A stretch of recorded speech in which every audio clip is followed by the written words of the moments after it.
কোরআনের সৌন্দর্য, আল্লাহ তাআলা সৃষ্টির সৌন্দর্য দেখেন কেমন। আল্লাহ তাআলা বললেন খলাকলাকুম মিন আনফুসিকুম আজওয়াজা, তোমাদের ভিতর থেকে আমি তোমাদের স্ত্রীকে সৃষ্টি করেছি। এখন আমার ভিতরে যদি রাগ থাকে, আমার স্ত্রীর ভিতরে রাগ থাকবে না? বুঝতে পারছেন? আবার আমার ভিতরে যদি ভালোবাসা ভরপুর থাকে, আমার স্ত্রীর ভিতরে ভালোবাসা থাকবে না? আমার ভিতরে যদি ঘাউড়ামি থাকে, তেড়ামি থাকে, বা আমার স্বভাবটা যদি মন্দ থাকে, যেহেতু আমার থেকে আমার স্ত্রীকে সৃষ্টি করা হয়েছে, তাহলে মন্দ স্বভাব তার ভিতরে যাবে না? অনেকে অভিযোগ করে হুজুর স্ত্রী ভালোবাসে না, হ্যাঁ স্ত্রী কথা শোনে না, রাগ দেখায়, এটা করে সেটা করে। এই যে রাগ দেখানো, এই যে ইয়ে করা, আপনার ভিতরে যদি রাগ থেকে থাকে, এটা আপনার স্ত্রীর ভিতরে থাকবে। এটা ন্যাচারাল সৃষ্টির বৈশিষ্ট্য, এটা রহস্য। এটা কেন দেয়? যারা বিবাহিত আছেন, স্ত্রী রাগ করে না? কেন রাগ করে? রাগটা আপনার ভিতরে আছে বলে তারাও রাগ করে, কারণ আপনার তাকে তো আপনার থেকেই সৃষ্টি করা হয়েছে।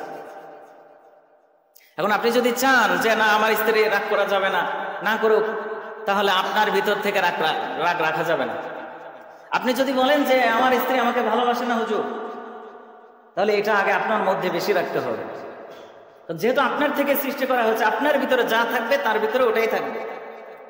আপনি যদি বলেন আমার স্ত্রীর স্বভাব খারাপ, মন্দ স্বভাবের অধিকারী, তাহলে আগে আপনার নিজের ভালো হইতে হবে, যেহেতু আপনার থেকেই তার সৃষ্টি। এক নম্বর, বুঝছেন?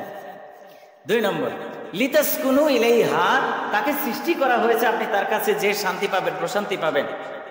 এখন যদি কোনো স্ত্রী এমন হয় যে আপনার স্বভাব ভালো আছে, আপনার বৈশিষ্ট্য ভালো আছে, আপনি সর্বোচ্চ চেষ্টা করেন তাকে ভালো রাখার জন্য, তবুও আপনি তার কাছে গেলে আপনার অশান্তি শুরু হয় না? এমন হ্যাঁ, বুঝে নেবেন তাহলে আসলেই তার ভিতরে সমস্যা আছে।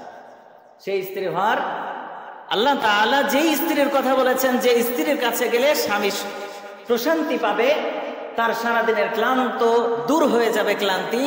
কিন্তু স্ত্রীর কাছে গেলে ক্লান্তি তো দূর হয় না, বরং উল্টা আরো ঝগড়া লাগে। এমন যদি হয়, ওই সমস্ত স্ত্রীরা আসলে যোগ্য স্ত্রী হইতে পারে নাই। কারণ একজন যোগ্য স্ত্রী, আল্লাহ তাআলার বাতলে দেওয়ার বৈশিষ্ট্য ধারণকারী স্ত্রীর কাছে গেলে আপনি প্রশান্তি পাবেনই। প্রশান্তি কি? মানসিক প্রশান্তি, মানসিক শান্তি, এটা সবচেয়ে জরুরি। আমার মা বোনেরা যারা আমাদের এই আলোচনাগুলো শুনতেছে, একটু খেয়াল করতে হবে। যদি আপনার স্বামীর মানে কোনো স্বামী যদি পরিপূর্ণরূপে ভালো, স্বভাব চরিত্র থেকে এভরিথিং সে ভালো, এরপরেও যদি স্ত্রীর সাথে যে ঝগড়া হয়, মতের মিল না থাকে, অশান্তি হয় শুধু, তাহলে ওই মেয়েটাই যোগ্য স্ত্রী হয় না। কারণ যোগ্য স্ত্রী হলে আল্লাহ তাআলা ওই পুরুষকে ওখানেই শান্তি রেখেছে। এখন দেখেন, 2 নম্বর স্টেপে আয়াতের যখন বলা হলো তার কাছে গেলে প্রশান্তি হবে, এখন প্রশান্তি যেহেতু নাই, ওয়াজআলা বাইনাকুম মাওয়াদ্দাতা ওয়া রাহমা, তৃতীয় স্টেপে যে আল্লাহ তাআলা যে রহমত ভালোবাসা রেখেছেন, এটাও কমে যাবে। তাহলে দেখেন আয়াতের শুরুতে আবার টান দিই, আপনার স্বভাবটা যদি খারাপ হয়, আপনি যদি বদমেজাজি হন, আপনার স্ত্রীর মধ্যেও সেটা থাকবে। আর যখন আপনি নিজেই বদমেজাজি, স্ত্রীর স্বভাব সেটাই হয়ে গেছে, তখন আপনি তার কাছে যে প্রশান্তি পাবেন না। যখন প্রশান্তি পাবেন না, এর মানে হলো আল্লাহ তাআলা আপনার এই দাম্পত্য জীবনে রহমত দেয় নাই, বরকত দেয় নাই, ভালোবাসাও দেয় নাই। এ কারণে আগে কার ভালো হইতে হবে? স্ত্রী ভালো হইতে হবে নাকি?